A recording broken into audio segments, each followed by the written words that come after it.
all my life. I was born 2 miles from here. So I've been here all my life, outside of the time of the service. Been here all forever. Yep, that's where I was raised, Waterford Township. Yep. So the old school was 1.5 miles northeast of Waterford, where the country school where I went to school for 8 years. It closed the year I graduated in the 8th grade. Okay. And I passed 86 last January, so It's a long time. Yeah, so I've lived within 6 miles of Northfield and all the rest of the time in Waterford Township. So yeah, so and my wife and I built this house, and 50 years ago we moved into this house. So it's at least I didn't have her moving all over the country like some people. My only memory I have is what I read, because the Waterford Mill was gone before I was born. It generated quite a little power, but that's all I know is my memory of what I read and heard the people talk about it, because it's gone. There was a swinging bridge, we could walk across that swinging bridge until a few years ago that got destroyed, but then the swinging bridge was right where the mill was. So I know the mill had a good impact on the village way back then, because there was a little hotel right off of the Blacktop Road. Mm-hmm. There was a beer joint that did a big operation the way it sounded. When we lived in that, next to that earth home down here, Carlton owned this land where the mill was sitting. And I always thought it was a private land and private, but it wasn't. It was private business, but Right. but the land belonged to Carlton. So from the south side of the river over, not too far from where the mill stood, there was a bridge, and you get in the middle of that bridge and you could jump it up and down because it was flexible, and you could even swing it sideways. So that was my experience at the time where the mill foundation was. We spent a lot of time on that bridge. well, for sure, yeah. I read how important that was to the people. It was a livelihood for a lot of people who lived around there at that time, is what I remember of reading about it. But that was before my birth, in fact. So that's about all I can tell you on that. Because the farmland was rich with oats and wheat, and that's why they had so many mills, like between Faribault and Cannon Falls, just dozens of them, and because of the grain and oats that the farmers harvested. My name's Alex Nodell. I'm a professor here at Carleton College in the Classics Department and the Archaeology program. What were your goals and expectations for the project?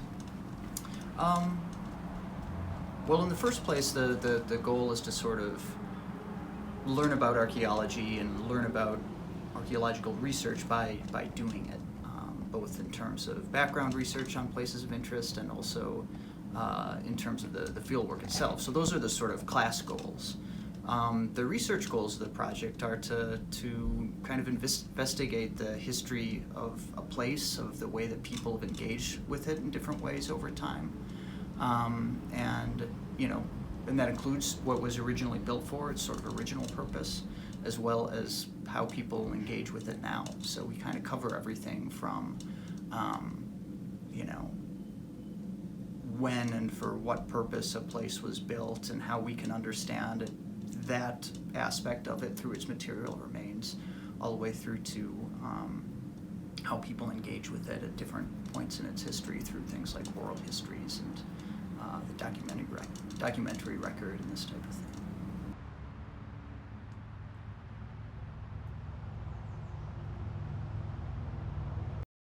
Yeah, well, I think one of the things we focused on a lot for this class, especially in relation to the Waterford Mill, was that this was like a site of archaeological, but also cultural and like social importance to the people of both Waterford and like the greater Northfield area. And I think this is sort of expounding upon the work that we did with the Waterford Mill by bringing that same like ethos into the Carleton campus. So we're applying it to various buildings around the Carleton campus, buildings that you spend a lot of time in, but that you don't really consider the history of or the archaeological importance of in the context of this greater social and cultural environment of both Carleton itself and then Northfield.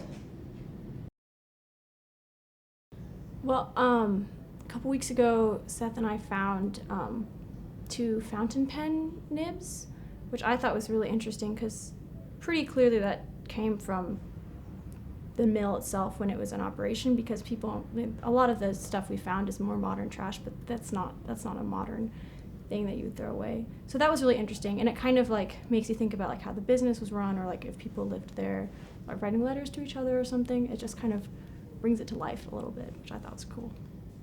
But one of the sort of big finds we found was a very large shard of red wing pottery, and this was a very popular style of pottery, and Red Wing, where our class visited weeks ago. I think it was made by a German immigrant.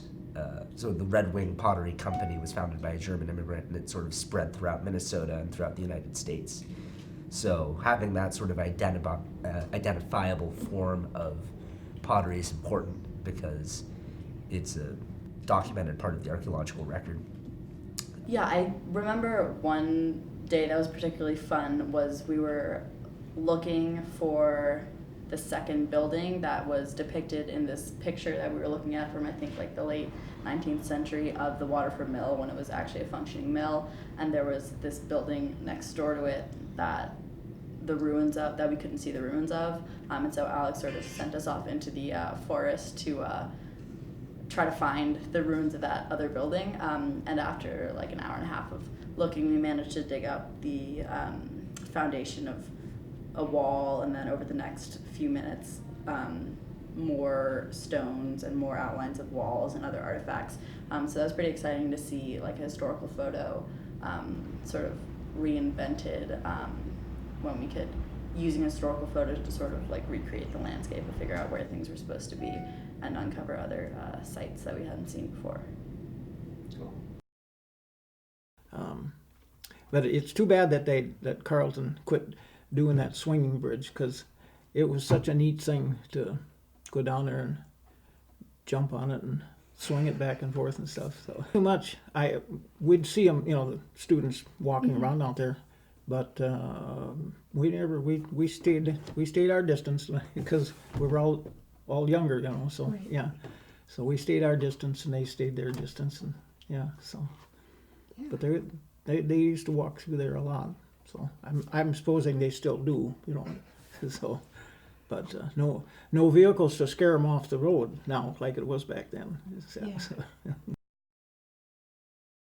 It's a quiet little township, kind of peaceful once in a while, but you always have a few run-ins about something. Boy, I bet it's 50, 60 years at least.